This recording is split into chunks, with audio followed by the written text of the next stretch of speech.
Welcome back to 705 Sports. I'm sitting down with Dave Turdell from Algoma University. How's it going today, Dave? It's going well. Thanks for having me today. Oh, no worries. Thank you so much for coming on. I really want to take a deeper dive into what sports programs Algoma University offers. I think it'll be a great opportunity. Well, I'm excited, and we're looking to build our connections with the community. So this is a great opportunity for us to talk about that. Perfect. So then the first thing I'd love to talk about is just what type of sports programs do you guys offer at Algoma University? So we have 6 sports that we offer. They're all within the Ontario University Athletics Conference. So we have basketball, soccer, wrestling, cross country, Nordic skiing, and curling. Well, that's awesome, and it's great to hear about that, especially with myself as a sports fan. I always loved playing sports when I was in college. Do you guys offer recreational sports as well as the varsity? Yeah, so we have a number of recreational opportunities, intramurals, fitness classes, a fitness center, that kind of idea for our students to participate in as well. Awesome, because you know what, that's so important too, right? Because some people are at that level where they're not really ready to compete at a varsity level, but they still want to get out and be active, especially since we've been cooped up in our homes for so long. Well, and we really promote it. I mean, it's an important part of your academic experience is also getting out there and participating in student life and being active. And there's actually a lot of studies that show the benefit of that, leading a healthy lifestyle to how you perform as a student as well. Oh, exactly. And actually, you led perfectly into my next question then. So how would you say then participating with a sports team can actually improve student life moving forward? Well, it gives you an opportunity to meet others, which is always a challenge. We have students who come from all over and they're looking to make new friends and meet other people. And so being active in sports or recreation or the varsity side can really help for them to make those connections. And as I said, it also provides a lot of benefits in terms of your own lifestyle. So it helps you to focus better when you're a student, just be living healthier and, have a much more positive experience while you're here. Oh, definitely. And especially as you're saying with being able to make connections and make friends. I know I met some of my closest friends when I was in school through the sports programs. So it's a really important thing you're doing there. Yeah, and it's something that we encourage, and we have great participation from our student community, and so it's really encouraging to see. Yeah, definitely. And I'd love to talk to you about more. Why should someone choose Algoma University over maybe a different school with their sporting programs? Well, for us, we're a growing program. So we previously participated on the college conference, and then I guess for about 6 or 7 years now in the OUA. And we've been growing year over year. So it's an opportunity for you to come to a program.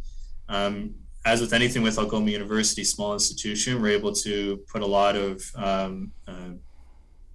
focus on the athlete and really that personal attention that sometimes gets lost in a larger institution. You can be helping to grow a program and really help us make our mark, which is, an opportunity that a lot of athletes look for. When you mentioned too going into a smaller program, I think that is very important for people to understand at home. When you're in a smaller program versus a huge school like in Southern Ontario, you're not going to get that same one-on-one attention that you mentioned.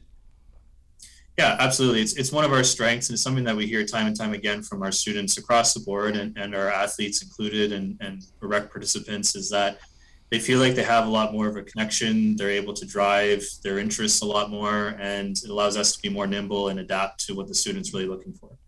Well, exactly. I think that is so important. And another thing that's important too, I noticed when I was going through your website, there's some scholarships that people can apply for, like through the university. Yeah, we have a number of different financial scholarships available to students and bursaries that are available. Ones that have come up over the last little while are scholarships and bursaries supporting our international students in particular. Athletes qualify for athletic financial awards that support them. We're looking at opportunities where we can help support our students financially to be able to access education and get that education they're looking for. Well, because education is so important, right? And especially for athletes, it's important that they have a backup plan if maybe the sports don't quite take off the way they want to. At least now they're getting that education so they can still be a productive person in society. Yeah, there's a lot of leadership skills and other skill sets that athletes develop while they're part of the program. And it's something that we really try to encourage with them. And we look to them to be leaders within the student community. But you are right, when it comes to amateur athletics, Once they leave the university environment, for most of them, professional sports may not be their career moving forward. And so those skill sets, they're going to help them as they move out to whatever their career path is. Well, exactly, especially when you mention the leadership skills and the working with a team skill. Those are two skills you really need, and not just in sports, but in your day-to-day life. Yeah, absolutely. And it's something that we remind them of. And I remember when I was a student too, it's tough to see the connections that from what you're doing to your post student career. But we really try to highlight those for them so that, they can build on those and they can recognize that you're going to be using these skills as you go about in life after your university. Oh, 100%, because I can say in my day-to-day life, a lot of the skills that I learned by playing sports and when I was a little kid to becoming a young adult, I really still use in my day-to-day life. So just before I let you go, though, is there anything else that you want to mark before we finish this interview? I just encourage the community. I mean, we're returning to sports after a year and a half off this fall. We're excited about that.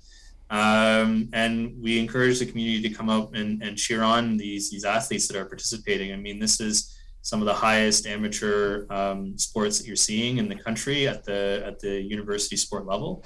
And we have great athletes in basketball and soccer and wrestling and curling and skiing and cross country, as I said. And, being able to see those athletes compete and cheer them on is something that is great for our community to rally around. And then when you talk about community coming, so are there any different protocols about someone coming to watch a sporting event now than what there was pre-COVID-19? Well, there's obviously COVID safety protocols in place as there is in anywhere that you travel to now. Some of those are still being developed as the situation continues to change. But once we get back to sports, so we'll be starting end of September for our soccer season. Then we'll be, putting out there what it is that you need to be doing if you're coming to watch our games. Thanks so much for joining us, Dave, and we'll be right back with more 705 Sports right after this commercial break.